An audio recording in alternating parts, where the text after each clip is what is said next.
මනුස්ස හිත කියන එක පුදුම වටිනවා පින්වතුනි. ඇත්තටම පින්වතුනි මේ රටේ මේ හිරේ ඉන්න පිරිස වෙල්ලලා මරන්නේ නැති එක බොහොම සම්පතක් වෙන්නේ. මනුස්ස ජීවිතයක් නේ පින්වතුනි නැති කරන්නේ. අපරාධය. හැබැයි එහෙම කියලා හිරේ තියන් ඉඳලා වැඩකුත් නැහැ පින්වතුනි. ඒකයි අපි කිව්වේ. මේ ආරාමයේ හිරගෙදර ඒක ආබද්ධ කරන්න කියලා පුළුවන්. අන්න එතකොට පින්වතුනි මේ මනුස්ස හිතෙන් වැඩ ගන්න පුළුවන්. ඒ මනුස්ස හිත පෝෂණය කරන්න පුළුවන්. තිරිසනාංග හිත පෝෂණය කරන්න බෑ පින්වතුනි. ඒක වැඩක් නෑ ඒ හිත. ඒක ඉතින් ජීවත් වෙනවා කාලා බීලා ඉන්නවා ඒ ටික. නමුත් මනුස්සයාගේ හිත පෝෂණය කරන්න පුළුවන්.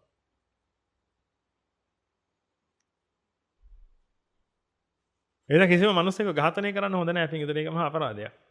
මොකද මේ මනුස්ස හිතක්නේ. ඊට පස්සේ ওই මනුස්ස හිත තිරිසන් හිතක් බවට පත් වෙනවා. කොච්චර අපරාධයක් දුන්නේ කියලා බලන්න. ඔබ අපරාධ ගැන කතා කරනව නේද? ලයිට් එක ඕෆ් කරන්න කියලා කියනව නේද දරුවන්? ගෙදර පුතේ අනවශ්‍ය ලයිට් ඔක්කොම ඕෆ් කරලා දාන්න. ඒ අපරාධ. මොකද අපරාධය කියනව නේද? මේවා අපරාධ පුතේ මේවා කරන්න එපා. ඕෆ් කරලා දාන්න. බත් ඉතුරු කරන්න එපා පුතේ මහා අපරාධ ඕවා. කියනව නේද? හා. මම දකින ලොකුම අපරාධය මම ඔබට පෙන්නන්න. ඒ තමයි පෙන්නේ මනුස්ස හිතක් මනුස්ස වර්ගයට අහිමි වෙන එක.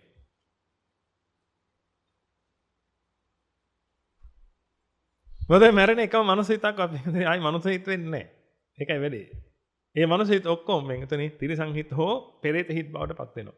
මොකද හේතුව ගතකලේ පෙරේත ජීවිතයක් ගතකලේ තිරිසන් ජීවිතයක්. ඒක නිසා අපෙන්ගතනේ ආපෞසරයක් මනුස්ස හිතක් එක උපදින හේතුවක් නැහැ. බොහොම කලාතුරකින් දේව හිතක් පහළ වෙයි. ඊටත් බොහොම කලාතුරකින් බ්‍රහ්ම හිතක් පහළ වෙයි. නැති තරම් අරක තමයි කාරණාව. ඒක මහා අපරාධයක්. මනුස්ස හිතක් ඒ தත්ත්වයට පත් වෙනවා කියන එක මහා අපරාධයක්. නමුත් අපිට පුළුවන් නම් ওই මනුස්ස හිත පින්විතනේ තව වර්ධනය කරවලා අපි ගාව තියාගන්න. ඒක තමයි අපි මේ කරන්නේ.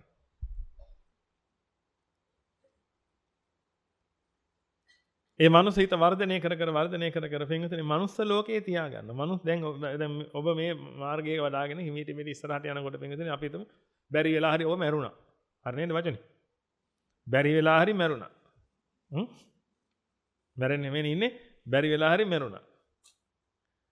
ඔබ හැමෝම දන්නවා මැරෙනවා කොයිලේ හරි කියලා පින්විතනේ. ඔන්න ඔය මරණය සිද්ධ වෙච්ච වෙලාවේදී පින්විතනේ ඔබ නැවත මනුස්ස අත්බැවක්වත් ලැබලා ඉපදුනා කියලා කියන්නේ දැන් ඔය හිත් පරම්පරාවනේ යන්නේ පින්විතනේ. එතකොට මේ හිත් පරම්පරාව ආපහු සැරයක් මනුස්ස හිතක් උපදවන පරම්පරාවක් බවට පත් වෙනවා.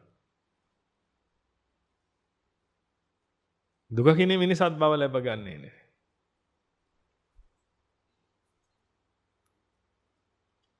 දුර්ලභංච manussත්තං භාග්‍යවතුන් වහන්සේ දේශනා කළා තියෙන එහෙමයි පින්වත. බුද්ධෝත්පාදෝච දුර්ලභෝ.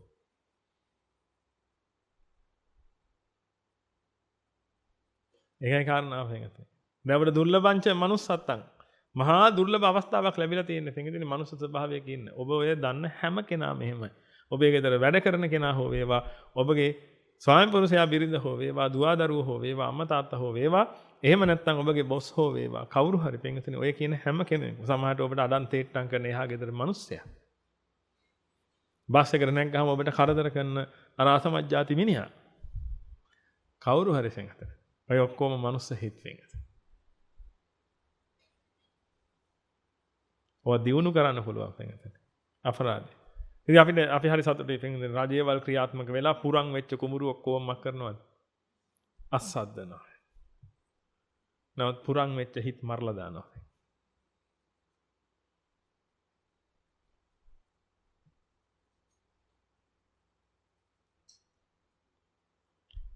ඒ ඔක්කොම පුරන් වෙලා තියෙන පින්වතුනි ඔබ ඔය දන්න නරක වැඩ කරන හැම මිනිස්සයාගේම හිත පුරන් වෙලා තියෙන පින්වතුනි හොඳ ගොවියෙක් හම්බෙලා නැහැ ඒක වපුරන්න.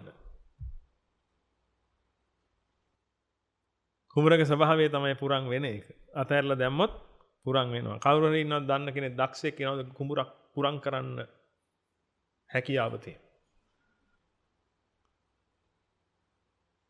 එහෙම කරන්න අවශ්‍යතාවයක් නැහැ පින්වතුනි. කවුරු නිලධාරියෙක් ඉන්නවද කුඹුරු පුලන් කිරීමේ නිලධාරිය. එහෙම ඉන්නවද? එහෙම අවශ්‍ය නැහැ. හැබැයි කුඹුරු අස්සැද්දීමේ නිලධාරිය කියලා නම් කෙනෙකුට ඉන්න වෙනවා පින්වතුනි. පුරන් කරන්න එහෙම එකක් අවශ්‍ය නැහැ. ගොවියෙක් නැති වුණා නම් කුඹුර පුරන් වෙනවා පින්වතුනි. එන හරි ගුරුවරයෙක් නැත්නම් ජීවිතේට පින්වතුනි අන්නේ ජීවිතේ ගොඩාක් දුරට කුරුවල් වෙලා යනවා පුරන් වෙලා යනවා පින්වතුනි. අන්න එහෙම පුරන් වෙච්ච කුඹුරු වල පින්වතුනි එක එක જાතිය විස තනකොළ වැවෙනවා. අන්නේ විස තනකොළ වැවුනට පස්සේ පින්වතුනි රජයක් එකතු වෙලා කරන්නේ ගොඩක් දුරට ගිනි තියලා දානවා පින්වතුනි. අපරාධ පින්වතුනි කුඹුර. හැම රජයකටම කරන්න දෙන එකම එක දෙයයි පින්වතුනි ගුරුවරයෙක් හොයලා දෙන එක. හොඳ ගොවියෙක් හොයලා දෙන එක පින්වතුනි අර කුඹුරට. එහෙනම් ඔබ හොඳ ගොවියෙක් වෙන්න පින්වතුනි. මම මෙහෙම කිව්වා කියලා පින්වතුනි නරක මිනිස්සෙක් ගාවට යන්න එපා. නමුත් අදිස්ථානයක් හරි තියන්න.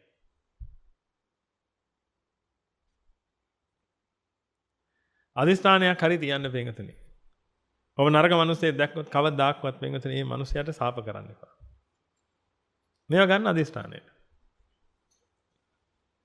කවදාකවත් මේ මනුස්සයාට සාප කරන්න එපා පින්වතුනි. නරක මිනිස්සු ඉන්න ඕනේ තරම් ලෝකේ. නරක මිනිස්සු කියලා කියන්නේ මේකයි. ඔබ දන්නවනේ නරකවත් හොඳවත් කියලා මිනිස්සෙක් ලෝකේ නෑ. ඔය හැදෙන හිතනේ ඔය හැදෙන හිත දරන දෘෂ්ටිය මොකද්ද? ඒකට අනුකූලව සිතුවිලි ක්‍රියාවදන් ගොඩ නැගෙන.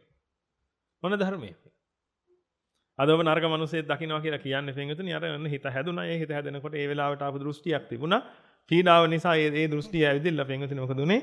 ඒකට අනුකූලව සිතුවිලි ක්‍රියාවදන් ගොඩ නැගුණා. ඒ සිතුවිලි ක්‍රියාවදන් නිසා තව කෙනෙකුට හානියක් වුණා.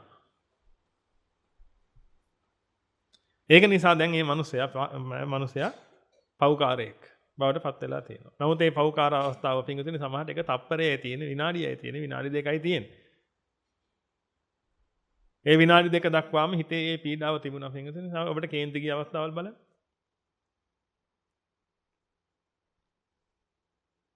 ඔබට ඕන තරම් කේන්ති ගිහිලා තියෙනවා පින්වතුනි. ඔබටත් කේන්ති ගියා. ඊටත් අඩු කේන්තියක් ගිය කෙනෙක් ඉන්නවා හිරේ අද පින්වතුනි. එයාට කේන්ති ගිය වෙලාවේ අතට අහුණා මන්නයක් කෙටුවා.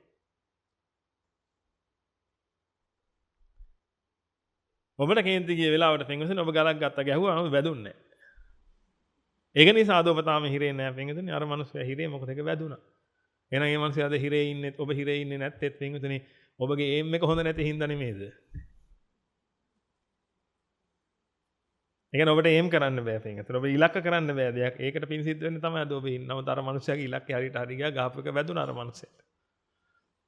වැදිච්ච නිසා මේ මිනිස්සයා මැරුණා. ඒ මිනිස්සයා හිරේ ඒක නිසා පින්වතුනි නමුත් ඔබ ගහපු එක වැදුනේ නැහැ. ඒක නිසා ඔබ තාම ගෙදර ඉන්නවා. හරනම් ඔබත් කොහේ ඉන්න ඕන කෙනෙක්ද? හිරේ ඉන්න ඕන කෙනෙක් පින්වතුනි. ඔබ නිකම්ම හිතලා බලන්න. දෙන්නටම නෙමෙයි එකම සිදුවීම පින්වතුනි. ඔබත් ගලකින් ගැහුවා, එයාත් ගලකින් ගැහුවා. එයාගේ ගල වැදුණා, ඔබේ ගල වැදුන්නේ නැහැ. දෙන්නටම එකම කේන්තිය ගියේ හෝ ඔබට වැඩිපුර කේන්තියක් ගියා වෙන්න පුළුවන්. ගල වැදුන්නේ නැති නිසා ඊටත් වඩා කේන්ති ගියා ඔබට සමහරට මේ. එහෙනම් මේ මිනිස්සයා හිරේ ඉන්නේ පින්වතුනි අර ගල වැදිලා අර මිනිස්සෙක් මැරිච්ච නිසා. එහෙම නැත්නම් පින්වතුනි මොකද මිනිස්සෙක් මිය යාම කියන එක පින්වතුනි අර මිනිස්සයාගේ වරද නෙමෙයිනේ. ගලෙන් ගහපු මිනිස්සයාගේ වරද නෙමෙයිනේ මිනිස්සෙක් මිය යාම කියන එක පින්වතුනි. ගලෙන් ගහපු මිනිස්සයාගේ වරද තමයි ගල ගහපු එක. ඉතින් ඔබත් ගැහුවානේ ඒක. එකම දෙයකට උනේ මොකද්ද? වැදුන්නේ නැති එක නෙවෙයි. එහෙනම් මේ මිනිස්සයා හිරේ ඉන්න ඕන නම් ඔබත් හිරේ ඉන්න ඕනේ පින්වතුනි. නමුත් නීති ක්‍රියාත්මක වෙන විදිය වෙනස් කරන්න බෑ කාටවත් පින්වතුනි. නීති ඒ විදිහට ක්‍රියාත්මක වෙන්න ඕනේ. ඒ සම්මුතියට ගරු කරගෙන ඉන්න ඕනේ. නමුත් ඔබ කල්පනා කරලා බලන්න එහෙනම් මේ මිනිස්සයාවත් බේරන්න පුළුවන්. මොකද අද ඔබට අපි බන කියලා ඔබව බේරන්න හදනවා නම් පින්වතුනි මේ මිනිස්සයාව බේරන්න බැරිද? පුළුවන්. ඒක නිසා ඒ හිරගෙදර කියන කිසිම කෙනෙක් දිහා දැකලා පින්වතුනි සාප කරන්න එපා. ඔන්න ඔහොම වෙන්න ඕනේ පින්වතුනි. ඔය ඉන්න හැමෝටම ඔය යහපත වෙන්න පුළුවන්. ඒක නිසා ඔබ හැමතිස්සෙම අදිස්ථාන කරන්න පින්වතුනි මේ යහපත සිද්ධ වෙන්න කියලා මිනිස්සුන්ට. මේ මනුස්ස හිතක් විනාශ වෙන්න කියලා කවදාකවත් අදිස්ථාන තියන්න එපා. ඔබගේ දරුවව දූෂණය කරපු මිනිස්සෙක් ඇති පින්වතුනි. මේවදී අමාරුයි. දැන් මම මෙහෙම කිව්වම ඔබ නම් ඉවසගෙන ඉඳී. සමහරෙක් බනේ. ඕකගේ දුව ඇය දූෂණය කරේ. මගේ දුව දූෂණය කරේ. ආදි වශයෙන් එහෙම කියන මිනිස්සු ඇති පින්වතුනි. අමාරුයි මේ කියන ඒවා කරන්න පින්වතුනි. නමුත් මේකනේ සත්‍ය.